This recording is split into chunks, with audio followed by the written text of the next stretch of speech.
Oui, les acteurs culturels subissent vraiment durement la crise que nous traversons. C'était les espaces culturels, les lieux de culture ont été les premiers fermés et ce seront les derniers à rouvrir. Donc il faut vraiment que la ville déploie dans les jours qui viennent, il ne s'agit pas d'attendre la rentrée ou les mois qui viennent, un plan de soutien aux acteurs culturels.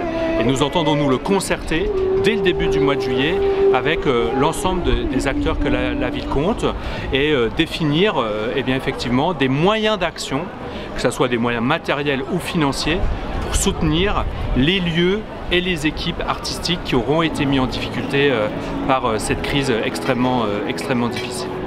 On pense aujourd'hui qu'il faut franchir un cap en matière d'animation culturelle et de culture vivante, de culture plus effervescente, renouer avec le génie créatif nancéen.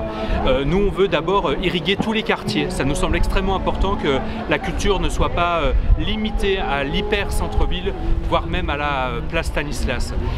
Il faut que tous les quartiers, tous les habitants de tous les quartiers aient accès à une culture, y compris de qualité, bien évidemment. Il faut renforcer l'accès pour certains publics. Je pense par exemple aux jeunes publics. Beaucoup de familles nous disent ne pas savoir, ne pas avoir de propositions culturelles adaptées aux enfants, aux plus jeunes. Et donc là, il faut déployer ces propositions-là. On veut que la culture soit partout, on veut que la culture soit vivante, soit effervescente, qu'elle soit dans les quartiers, qu'elle soit dans les endroits où on ne l'attend pas toujours. Voilà, c'est ça le rôle de la culture, c'est d'éveiller les consciences, d'éveiller les esprits, de participer à l'émancipation de chacun. Nous ne faisons pas de critique sur ce qui s'est fait aujourd'hui, nous présentons un projet pour demain d'une culture qui envahit l'espace public, d'une culture plus facile d'accès pour tous et partout.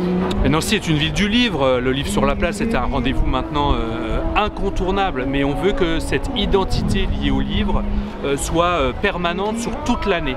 Et donc on propose la création d'une maison des écritures qui rassemble à la fois, qui fédère l'ensemble des acteurs, les bibliothécaires, les libraires, les éditeurs, les auteurs qui sont très nombreux dans la ville, qui ont besoin de soutien, qui ont besoin de se rencontrer, d'espaces de travail. Il y a une maison des écritures qu'on pourrait imaginer à l'échelle aussi régionale avec un partenariat que nous pourrions sceller avec le conseil régional. Eh bien, quelle autre ville du Grand Est peut prétendre à être une ville du livre comme l'est Nancy avec cette manifestation phare qu'est le livre sur la place. Aujourd'hui, des artistes quittent Nancy, des artisans d'art quittent Nancy parce qu'ils ne trouvent pas à Nancy des espaces pour travailler.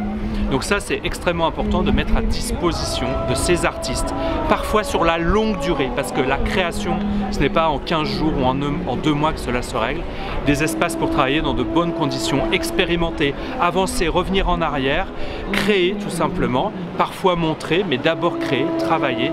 Donc des espaces de travail pour les artistes, nous en mettrons à disposition dans tous les quartiers parce que nous souhaitons que la culture soit associée aux réflexions de grands projets urbains que nous pourrions conduire. Et donc oui, il faut des espaces, il faut du temps, voilà, et de l'argent, bien évidemment.